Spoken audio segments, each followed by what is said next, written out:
This is my guide to Lake Ohrid, one of North Macedonia's most popular tourist destinations. Lake Ohrid is one of the oldest and deepest lakes in Europe, nestled between the countries of Albania and North Macedonia. It's one of the most scenic and peaceful locations within the Balkans and has long been a popular holiday destination for the Balkan population. In fact, Tito, the long-term leader of Yugoslavia, used to have a holiday home on the shores of the lake. The lake, along with the town of Ohrid, was designated as a UNESCO World Heritage Site in the 1980s. So, obviously, I had to see for myself why this area was so popular. If you've been following my Balkan adventures, this is the second part. I've just driven here straight from Tirana. The drive was about 2.5 hours. I'm staying in a town called Ohrid, which is on the lake with the same name. I'm here slightly off season in October, so it's fairly quiet, but I can imagine in the summer it'll probably be bustling. On a side note, if you do plan to drive from Albania to North Macedonia like I did with a rental car, you need to get something called a green card insurance to drive through the Balkans. I was able to purchase one at the border.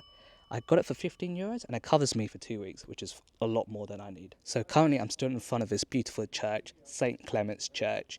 As you can see, it's got a very different design. It's nothing like the churches you find in sort of Western Europe. And I believe that's because this is an Orthodox church. And then in the distance over there, we have Lake Ohrid, the reason why everyone comes to this town. As you can see, it looks beautiful, even in this low light. As you can see, it's starting to get pretty dark right now, and I'm incredibly tired from my long day of driving. So I'm going to go and get dinner, have an early night, and then I'll see you guys tomorrow for day 2 here in Ohrid. Good morning, this is day 2 in Ohrid. As you can see, it's a beautiful sunny morning here. Now, obviously, the main attraction here is the lake, and I've booked a boat tour around the lake later on today. But before then, there's a few historical monuments and structures that I want to visit. Ohrid is a very historical city. It's the 8th largest city here in North Macedonia, and it was a city that was sort of ruled by like the ancient Greeks and various other tribes and empires throughout history.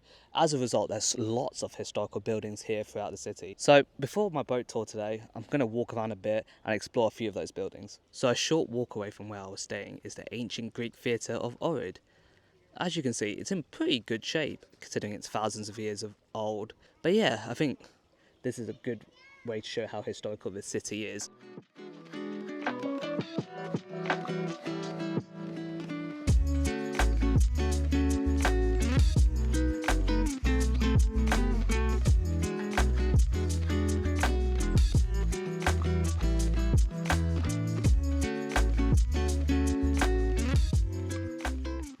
In front of me, we have probably one of the most important churches in Ohrid and North Macedonia itself.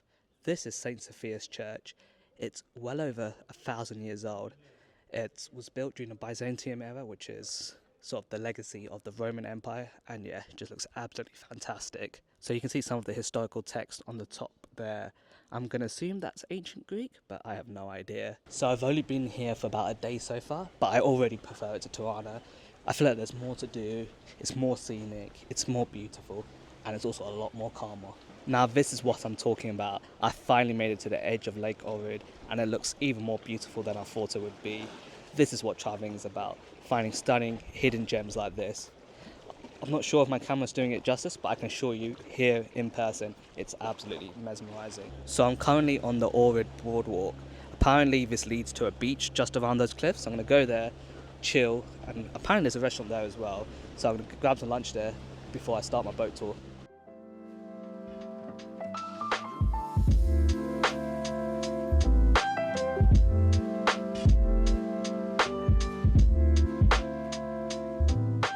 I've got myself some pasta, a mocktail, and this incredible view. I feel like this is just a perfect lunch. So the place where I had the perfect lunch is on this area of Ohrid known as Potpesh Beach.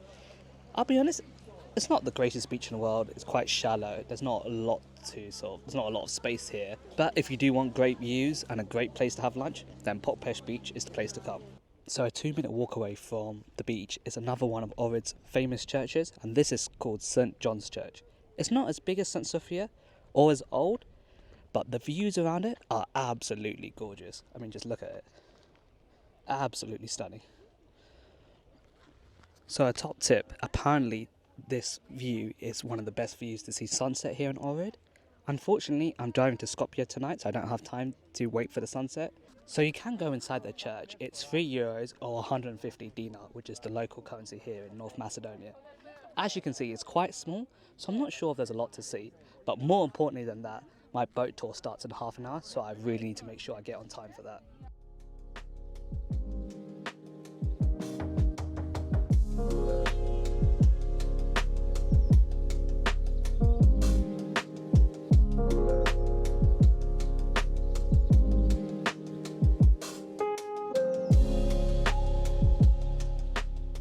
So I'm on the boat, and when I booked the tour, it said there would be a maximum of 12 people on here. Well, guess what? I'm the only person on this. I've somehow scraped myself my own private little boat tour. Very lucky man. The big house here on the top of the right hill was the first primary school. So there's St. John's Church, where I was about half an hour ago. It looks equally as stunning from the water. Hopefully this view gives you an idea of how large Lake Ohrid is. Apparently, according to my guide, it's the largest lake in Europe in terms of water volume. Given it's the largest lake in Europe, it's a bit surprising that it's not more well known.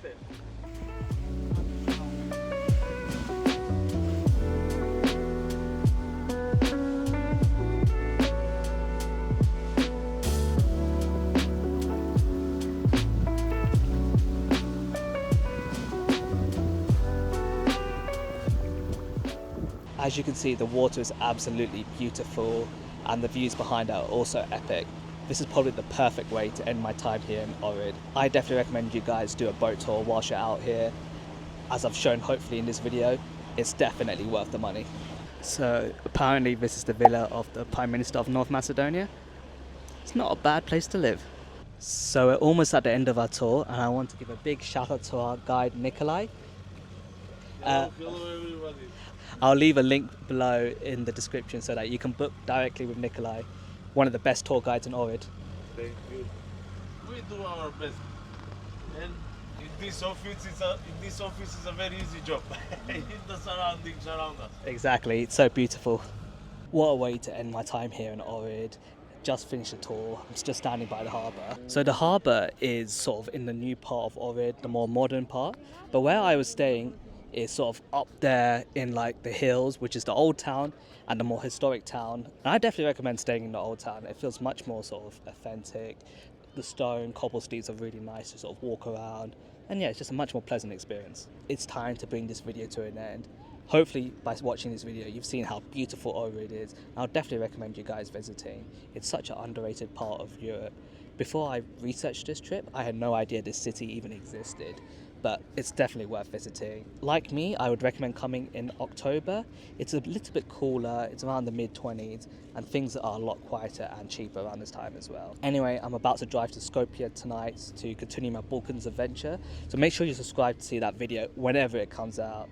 I hope you guys are doing well, stay safe, and as always, I'll see you guys in the next one.